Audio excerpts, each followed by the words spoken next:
Hello everyone. तो आज हम लोग देखेंगे मेनली डीआरसीज, डोज रिस्पॉन्स कर्व्स और different types of antagonism and synergism. शुरुआत करते हैं डीआरसीज से। उसके पहले हम लोग देखते हैं डोज क्या होती है। जनरली हम लोग कॉमन प्रैक्टिस में बोलते हैं फलाना डोज में या इतनी डोज में देना। What does dose means? तो dose is required amount of drug in weight, volume, moles और इंटरनेशनल यूनिट्स, कुछ भी हो सकती हैं, यूनिट्स कुछ भी हो सकती हैं, that is necessary to provide a desired effect. ये इंपॉर्टेंट है। एक डिज़ायर्ड इफेक्ट प्रोड्यूस होने के लिए जितनी भी अमाउंट चाहिए, चाहे वो किसी भी यूनिट में हो, that can be called a dose. Same drug के डिफरेंट डोजेज हो सकते हैं तो प्रोड्यूस डिफरेंट डिज़ायर्ड इफेक्ट्स। ठीक, दिस इज़ पॉसिबल। ठीक, तो क्लिनिकल प्रैक्टिस में अगर हम डोज कहते हैं तो थेरेपेटिक डोज की बात आती है, मतलब वो डोज जिससे वो पर्टिकुलर बीमारी या पर्टिकुलर प्रॉब्लम्स एड्रेस हो रही हो। और एक्सपेरिमेंटल पर्पस के लिए इफ़ेक्टिव डोज की बात कहते हैं सिमिलर कॉन्टेक्स्ट में, वो डोज जो कि एक पर्टिकुलर रिस्पॉन्स प्रोड्यूस करने के लिए इफ़ेक्टिव है। ठीक है, चलिए अब हम आते हैं डीआरसीज पे, डोज रिस्पॉन्स कर्व। डोज देख लिया, अब डोज रिस्पॉन्स कर्व क्या होता है? जनरली ये जो डोज रिस्पॉन्स कर्व होता है ये दो तरीके के कर्व से मिलके बना होता है। Dose plus plasma concentration curve और प्लाज्मा कंसंट्रेशन और response curve.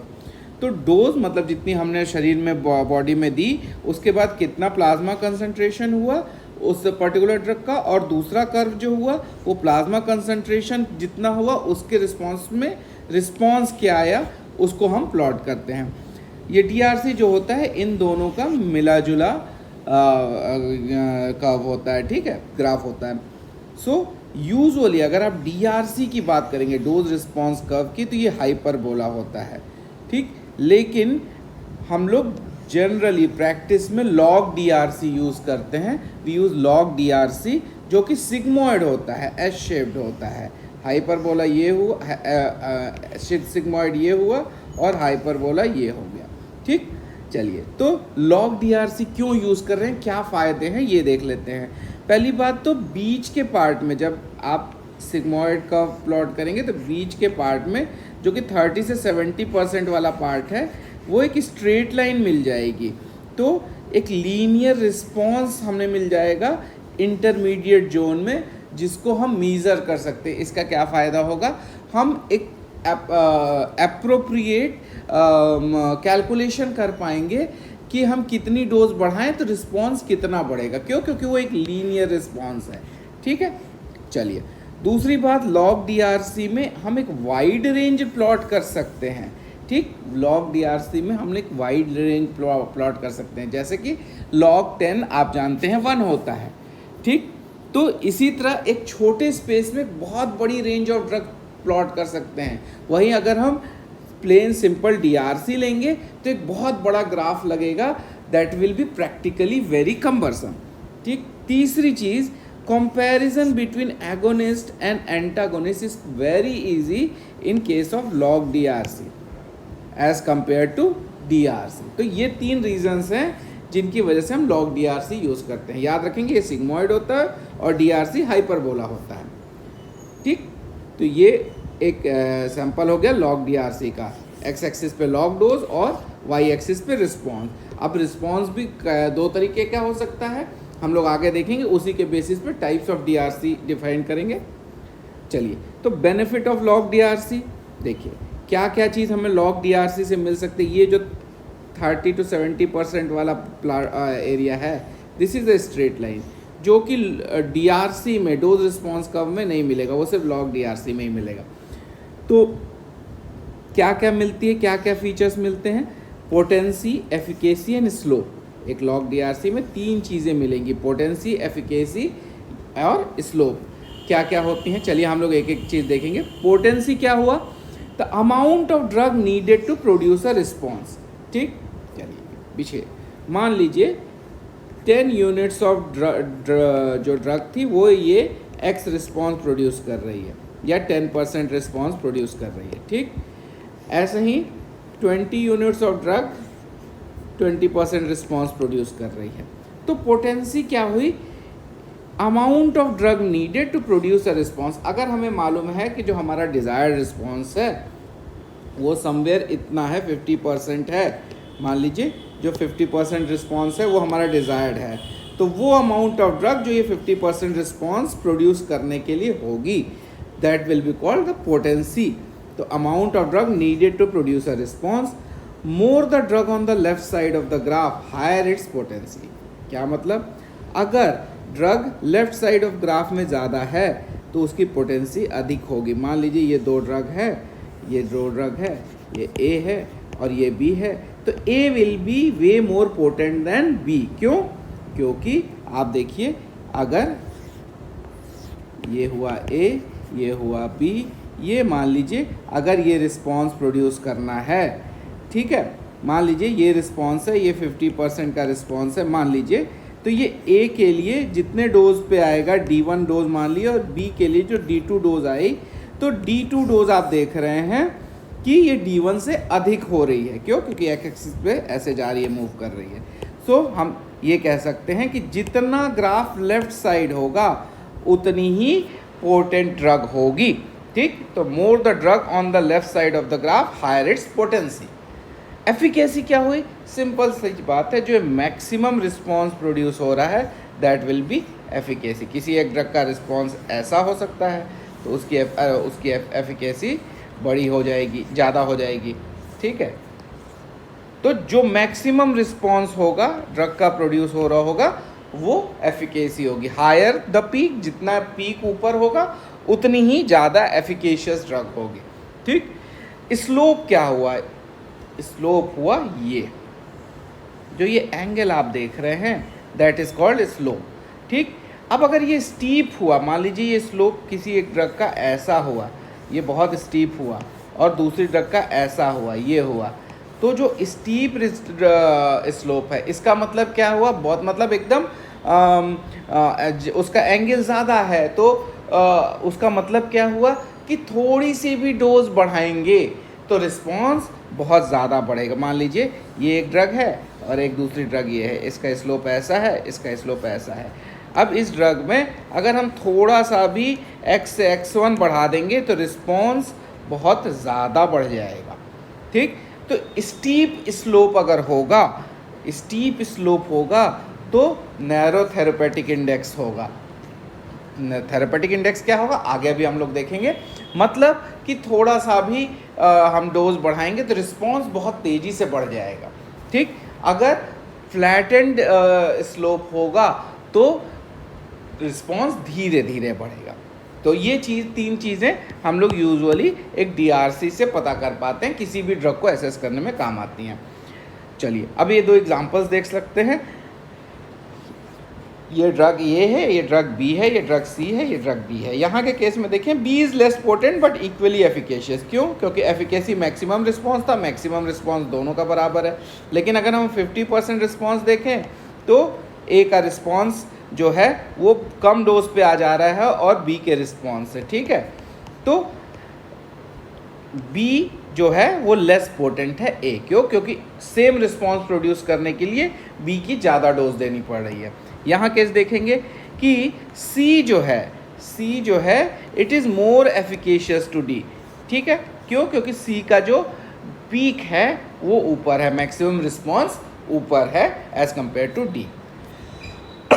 Now types of DRC, अभी हम लोगों ने देखा था, मैंने बताया था कि रिस्पॉन्स के बारे में भी चर्चा करेंगे।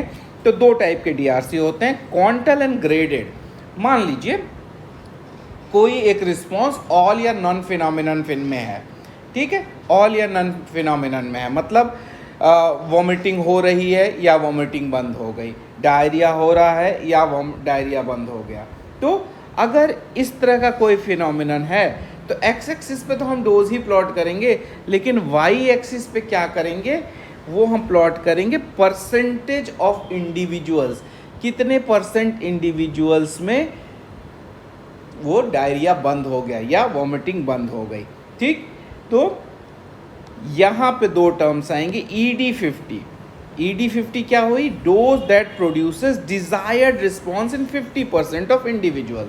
वो डोज जो कि वो रिस्पॉन्स प्रोड्यूस करे 50% इंडिविजुअल्स में जो हम चाहते हैं। मान लीजिए हम चाहते हैं कि वॉमिटिंग बंद हो जाए, तो किस डोज पे 50% इंडिविजुअल्स में वॉमिटिंग बंद हो गई। ज़्यादा अगर ED50 होगी, लेसर पोटेंसी होगी। कैसे? अगर मान लीजिए डोज है, मान लीजिए 10 मिलीग्राम देने पे 50% लोगों में वॉमिटिंग बंद हो गई ड्रग ए का, और वहीं ड्रग बी है जिसका 20 मिलीग्राम देने पे 50% इंडिविजुअल्स में पोटेंसी वॉमिटिंग बंद हो गई। तो अगर हम देख रहे हैं कि अगर ED50 ज़्यादा है, एक का 10 है, एक का 20 है, तो 20 वाली लेस पोटेंट होगी। क्यों? क्योंकि ज़्यादा डोज देनी पड़ रही है सेम रिस्पॉन्स प्रोड्यूस करने के लिए। ठीक है, तो more the ED50 laser will be the potency. ठीक है, एफिकेसी की बात नहीं कर रहे हैं, पोटेंसी की बात कर रहे हैं, ध्यान रखिएगा। अब इसी के साथ एक LD50 भी आता है। ड्रग्स होंगी, उनके रिस्पॉन्स होंगे, तो उनके कुछ लीथल इफेक्ट्स, टॉक्सिक इफेक्ट्स भी होंगे। ठीक है, तो those that will result in death of 50% of animals receiving the drug. ठीक, अब ये LD50 जो हम टर्म यूज़ कर रहे हैं, ये जनरली हम एक्सपेरिमेंटल एनिमल्स के लिए यूज़ करते हैं। सिमिलर टर्म अगर हम यूज़ करें ह्यूमंस के रिस्पेक्ट में, तो that will B TD50, toxic dose 50। क्योंकि हम उनके डेथ होने का इंतज़ार नहीं करेंगे, हम टॉक्सिक डोज आने पे ही वो दवाई रोक देंगे। ठीक, तो LD50 is dose that will result in death of 50% of animals receiving the drug. जितना ज़्यादा LD50 उतनी सेफ ड्रग। भाई सीधी सी बात है, अगर ज़्यादा डोज पे 50% इंडिविजुअल्स की डेथ हो रही है, तो ऑब्वियसली वो ड्रग ज़्यादा सेफ है एज़ कम्पेयर टू वो ड्रग जो कि कम डोज पे 50% इंडिविजुअल्स को किल कर रही है। तो एक हमने ये एक DRC 2 प्लॉट कर लिए हैं, जिसमें एक थेरेपेटिक रिस्पॉन्स का, ये सेम ड्रग का है, मान लीजिए ये थेरेपेटिक रिस्पॉन्स का एक कर्व है और दूसरा एक लीथल रिस्पॉन्स का कर्व है। ये ED50 हो गया, ये LD50 हो गया। ठीक, चलिए अब थेरेपेटिक इंडेक्स, अभी हम लोग ने थेरेपेटिक इंडेक्स की बात की थी, तो थेरेपेटिक इंडेक्स क्या होता है? That is ratio of LD50 by ED50। तो lethal dose 50 by effective dose 50। ठीक, जितना अधिक therapeutic index safer is the drug. जितना अधिक therapeutic index safer is the drug. ठीक, तो हम जब कहते हैं नैरो थेरेपेटिक इंडेक्स की कोई ड्रग है, यानी उसकी सेफ्टी का थोड़ा इशू है, तो हमें उसमें जो ड्रग डोजेस देनी है बहुत केयरफुली मॉनिटर करना है। हम ऐसा नहीं कि सडनली डोज बढ़ा के और हम उसको ग्रांटेड ले सकते हैं, हमें बहुत केयरफुल मॉनिटरिंग करनी होगी कि क्या रिस्पॉन्स आ रहा है। ठीक है, तो more the therapeutic index and safer is the drug.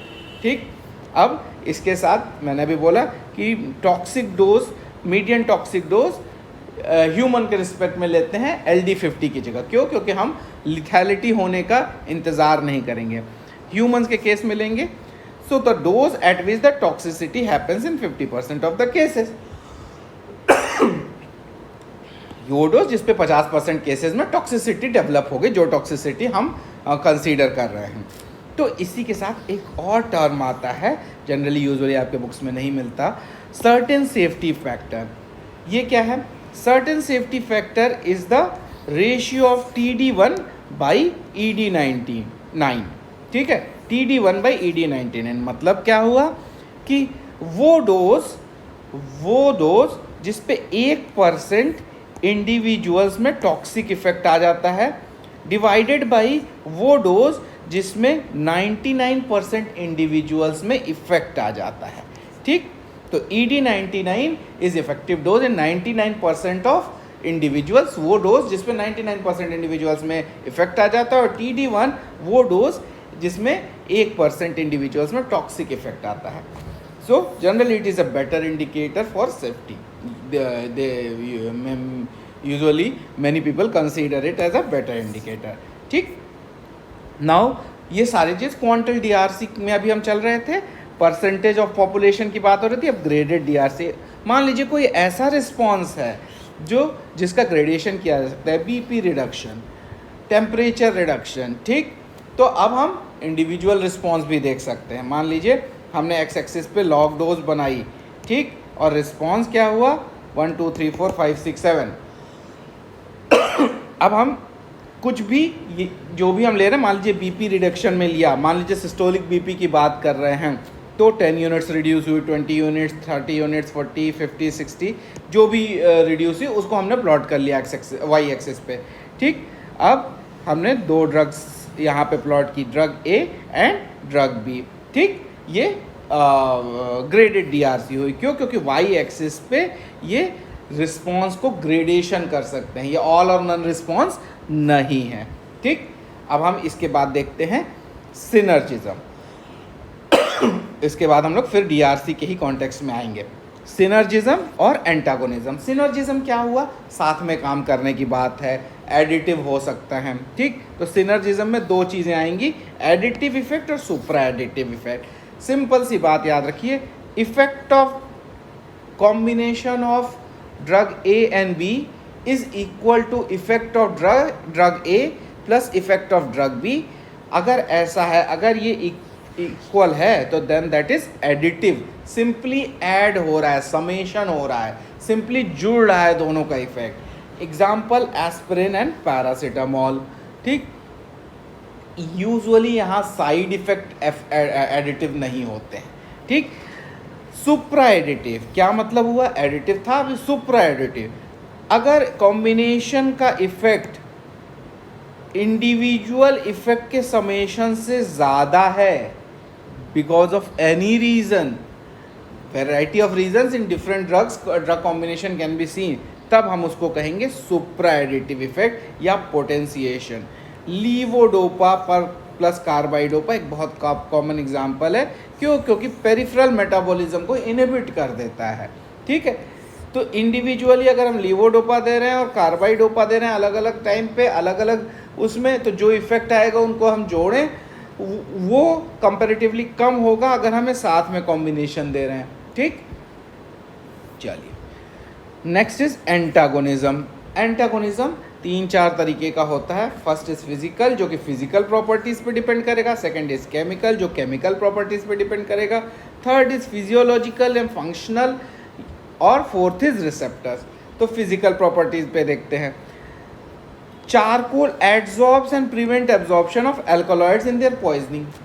Charcoal जो होता है हम यूज़ करते हैं एल्कोलॉइड पॉइजनिंग में, क्यों? क्योंकि एड्सॉर्ब कर रहा है, एब्जॉर्ब नहीं कर रहा है, एड्सॉर्ब कर रहा है, अपने सरफेस पे उसको स्टिक कर रहा है, एक समझ लिया। एड्सॉर्प्शन आप जानते हैं बहुत अच्छे से। तो अगर वो अपने सरफेस पे उसको एड्सॉर्ब कर ले रहा है तो एल्कलॉइड्स की पॉइजनिंग है, तो उनका एब्जॉर्प्शन रोक देगा। तो इस तरीके से वो एंटागोनाइज कर रहा है एल्कलॉइड्स को। केमिकल क्या हुआ? सेम एल्कलॉइड्स पॉइजनिंग में देखेंगे, यहाँ पे केमिकल रिएक्शन हो रहा है। क्या हो रहा है? पोटेशियम परमैंगनेट जो है ऑक्सीडाइज कर दे रहा है एल्कलॉइड्स को। गैस्ट्रिक लेवाज के टाइम में हम यूज़ करते हैं उसको एल्कलॉइड पॉइजनिंग में। तो अगर वो ऑक्सीडाइज कर दे रहा है तो उसका एक केमिकल रिएक्शन के थ्रू, तो उसकी टॉक्सिसिटी में हम उसको यूज़ कर पा रहे हैं। तीसरा और चौथा एंटागोनिज्म बहुत इंपॉर्टेंट है, ध्यान से देखिएगा। फिजियोलॉजिकल या फंक्शनल। दो ड्रग्स दो अलग अलग रिसेप्टर्स पे काम करेंगी और अपोजिट एक्शन प्रोड्यूस करेंगी, ठीक। रिसेप्टर अलग हैं, ड्रग्स अलग हैं, लेकिन दोनों का एक्शन अपोजिट है। For example histamine and adrenaline opposite effect produce करेंगी अपने अपने रिसेप्टर पे काम करके, in context of BP and bronchial muscle constriction, ठीक। इन दोनों के रिसेप्टर अलग अलग होंगे, ठीक है। बीपी पे इफेक्ट एक घटाएगा एक बढ़ाएगा, ठीक है, एक घटाएगा एक बढ़ाएगा। ब्रोंकियल मसल को एक कॉन्स्ट्रिक्ट करेगा एक डायलेट करेगा, तो अपोजिट एक्शन कर रहे हैं अलग अलग रिसेप्टर पे। तो ये फिजियोलॉजिकल एंटागोनिस्ट हुए, ठीक। चौथा रिसेप्टर एंटागोनिज्म। ये भी रिसेप्टर एंटागोनिज्म 3 तरह के हम जनरली समझते हैं। जनरली अगर आपने एंजाइम्स का इनहिबिशन देखा होगा तो कुछ कुछ मिलता जुलता है। कॉम्पिटिटिव टाइप, जो कि इक्विलिब्रियम टाइप हम यहाँ बात कर रहे हैं। एंटागोनिस्ट की जो है एफिनिटी तो है रिसेप्टर के लिए, बट जीरो इंट्रिंसिक एक्टिविटी है। जीरो इंट्रिंसिक एक्टिविटी मतलब वो बाइंड तो कर लेगा लेकिन कोई इफेक्ट नहीं प्रोड्यूस करेगा, ठीक। सो एगोनिस्ट अगर हमने दिया तो ये DRC आ रहा था, एगोनिस्ट और एंटागोनिस्ट दोनों ही हैं तो ये DRC आ रहा है। आप देख रहे हैं क्या हो रहा है, DRC राइट को शिफ्ट हो जा रहा है। राइट को शिफ्ट हो जाने का मतलब क्या हुआ है, सेम रिस्पॉन्स प्रोड्यूस करने के लिए ज़्यादा डोज लगेगी। अब डोज ज़्यादा लगेगी मतलब पोटेंसी घट गई, लेकिन मैक्सिमम रिस्पॉन्स सेम है। मैक्सिमम रिस्पॉन्स सेम है। क्यों मैक्सिमम रिस्पॉन्स सेम है? जैसे जैसे हम ड्रग की डोज बढ़ाते जाएंगे, कॉम्पिटिटिव टाइप है, इक्विलिब्रियम टाइप है, जैसे जैसे ड्रग की डोज बढ़ाते जाएंगे वो एंटागोनिस्ट को हटाती जाएगी रिसेप्टर से और खुद बाइंड कर लेगी। तो ज़्यादा डोज पे वो मैक्सिमम रिस्पॉन्स प्रोड्यूस हो रहा है। ठीक है, क्यों? क्योंकि वो एंटागोनिस्ट को हटा सकती है ड्रग अगर हम उसका कंसंट्रेशन बढ़ा दें। कॉम्पिटिटिव टाइप है, कॉम्पिटिशन में हो रहा है, दोनों एक्टिव साइट पे बाइंड कर रहे हैं उसके। ठीक, एग्जाम्पल मॉर्फिन एंड नैलोक्सोन। ठीक है, चलिए, तो यहाँ पे एफिकेसी सेम रहेगी, पोटेंसी घट जाएगी। दूसरा है नॉन कॉम्पिटिटिव टाइप, ये binds to allosteric site, active site पे बाइंड नहीं कर रहा था, कॉम्पिटिटिव वाला एक्टिव साइट पे बाइंड कर रहा था, ये एलोस्टेरिक साइट है, दूसरी साइड पे बाइंड कर रहा है। फ्लैटनिंग ऑफ कर्व, अब यहाँ पोटेंसी तो नहीं जनरली इफेक्ट होगी, लेकिन एफिकेसी कम हो जाएगी, फ्लैटनिंग हो जाएगी। क्यों? यहाँ पे एलोस्टेरिक साइट पे बाइंड कर रहा है। अब हम कितना भी एगोनिस्ट का कंसंट्रेशन बढ़ाते रहें, वो एलोस्टेरिक साइट पे तो एंटागोनिस्ट अपना काम कर रहा है, वो इफेक्ट प्रोड्यूस होने नहीं देगा। तो कितनी भी डोज बढ़ा देना वो मैक्सिमल रिस्पॉन्स नहीं मिलेगा, मैक्सिमल रिस्पॉन्स हमें नहीं मिलेगा कितनी भी डोज बढ़ा दें। क्यों? क्योंकि एंटागोनिस्ट तो प्रेजेंट ही है, उसको हटा नहीं पा रहे हैं। तो flattening of the response curve हो गया, मतलब एफिकेसी डिक्रीज हो गई। यूजुअली पोटेंसी पे इफेक्ट नहीं पड़ता, यूजुअली, या बहुत ज़्यादा नेग्लिजिबल होता है। Example is diazepam and bicuculline. ठीक है, इसके एग्जाम्पल हुए डाइजेपाम एंड बाइक्यूक्यूलिन। अब इसी के साथ तीसरा आता है नॉन इक्विलिब्रियम टाइप, ये इरिवर्सिबल है। ठीक है, ये एक्टिव साइट पे तो बाइंड कर रहा है, लेकिन अब कोवलेंट बॉन्ड बना ले रहा है। अब वो एक्टिव साइट से हट नहीं सकता, कितना भी आप एगोनिस्ट देते रहिए, अब एक्टिव साइट से वो कोवलेंटली बॉन्ड कर लिया, एकदम जोर का बॉन्ड बना लिया। यहाँ पे क्या होगा, DRC शिफ्ट करेगा राइट को भी और फ्लैटनिंग ऑफ द कर्व भी होगी, मतलब पोटेंसी और एफिकेसी दोनों ही गिरेगी। तो आप समझ सकते हैं, कॉम्पिटिटिव टाइप में सिर्फ पोटेंसी गिर रही थी, नॉन कॉम्पिटिटिव टाइप में सिर्फ एफिकेसी पे इफेक्ट आ रहा था, और नॉन इक्विलिब्रियम टाइप में दोनों ही गिर रही है। ठीक है, अब DRC in case of inhibition, competitive type में जो DRC है मूव्स टू राइट, इसको आप याद करने के लिए याद कर सकते हैं CR के फॉर्म में, क्लास रिप्रेजेंटेटिव के नाम से। C इज कॉम्पिटिटिव, R से राइट। नॉन कॉम्पिटिटिव में एफिकेसी पे इफेक्ट आएगा, ऑब्वियसली एंटागोनिज्म है तो फ्लैटनिंग करेगा, पोटेंसी पे जनरली नहीं होता। और irreversibly competitive, both potency and efficacy decreases. इसी के साथ हम लोग ख़त्म करते हैं और नेक्स्ट सेशन से हम लोग ANS पे ध्यान देंगे। थैंक यू, लाइक करिए, शेयर करिए, सब्सक्राइब कीजिए।